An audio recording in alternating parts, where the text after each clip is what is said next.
ദൈവത്തിന് സ്തുതി. സങ്കീർത്തനം 103.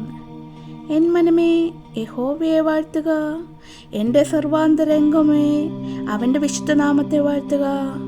എൻ മനമേ യഹോവയെ വാഴ്ത്തുക, അവൻ്റെ ഉപകാരങ്ങളൊന്നും മറക്കരുതേ. അവൻ നിന്റെ അകൃത്യമൊക്കെയും മോചിപ്പിക്കുന്നു, നിന്റെ സകല രോഗങ്ങളെയും സൗഖ്യമാക്കുന്നു.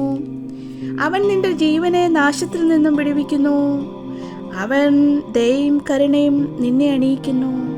നിന്റെ യൗവനം കഴുകനെ പോലെ പുതുക്കി വരത്തക്കവണ്ണം അവൻ നിന്റെ വായ്ക്ക് നന്മ കൊണ്ട് തൃപ്തി വരുത്തുന്നു.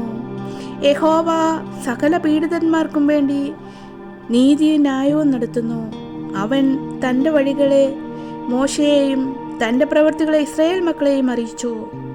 യഹോവ കരുണയും കൃപയും നിറഞ്ഞവനാകുന്നു, ദീർഘക്ഷമയും മഹാദയയും ഉള്ളവൻ തന്നെ.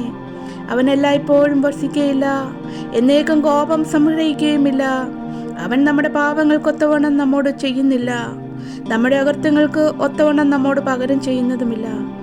ആകാശം ഭൂമിക്ക് മീതെ ഉയർന്നിരിക്കുന്നത് പോലെ അവൻ്റെ ദയ അവൻ്റെ ഭക്തന്മാരോട് വലുതായിരിക്കുന്നു. ഉദയം അസ്തമനത്തോട് അകന്നിരിക്കുന്നത് പോലെ അവൻ നമ്മുടെ ലംഘനങ്ങളെ നമ്മോട് അകറ്റിയിരിക്കുന്നു. അപ്പന് മക്കളോട് കരുണ തോന്നുന്നത് പോലെ യഹോവയ്ക്ക് തൻ്റെ ഭക്തരോട് കരുണ തോന്നുന്നു. അവൻ നമ്മുടെ പ്രകൃതി അറിയുന്നുവല്ലോ, നാം പൊടിയെന്ന് അവൻ ഓർക്കുന്നു. മനുഷ്യൻ്റെ ആയുസ് പുല്ലുപോലെയാകുന്നു, വയലിലെ പൂ പോലെ അവൻ പൂക്കുന്നു. കാറ്റും അതിന്മേലടിക്കുമ്പോൾ അത് ഇല്ലാതായി പോകുന്നു, അതിൻ്റെ സ്ഥലം പിന്നെ അതിനെ അറിയുകയില്ല. യഹോവയുടെ ദയോ എന്നും എന്നേക്കും അവൻ്റെ ഭക്തന്മാർക്കും അവൻ്റെ നീതി മക്കളുടെ മക്കൾക്കും ഉണ്ടാകും. അവൻ്റെ നിയമത്തെ പ്രമാണിക്കുന്നവരും അവൻ്റെ കൽപ്പനകളെ ഓർത്ത് ആചരിക്കുന്നവർക്കും തന്നെ. യഹോവ തൻ്റെ സിംഹാസനത്തെ സ്വർഗത്തിൽ സ്ഥാപിച്ചിരിക്കുന്നു, അവൻ്റെ രാജത്വം സകലത്തെയും ഭരിക്കുന്നു.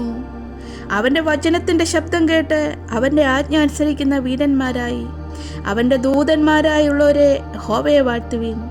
അവൻ്റെ ഇഷ്ടം ചെയ്യുന്ന ശുശ്രൂഷക്കാരായി അവൻ്റെ സകല സൈന്യങ്ങളുമായുള്ളവരെ യഹോവയെ വാഴ്ത്തുവിൻ. അവൻ്റെ ആധിപത്യം സകല സ്ഥലങ്ങളിലുമുണ്ട്, അവൻ്റെ സകല പ്രവൃത്തികളെയുമേ യഹോവയെ വാഴ്ത്തുവിൻ.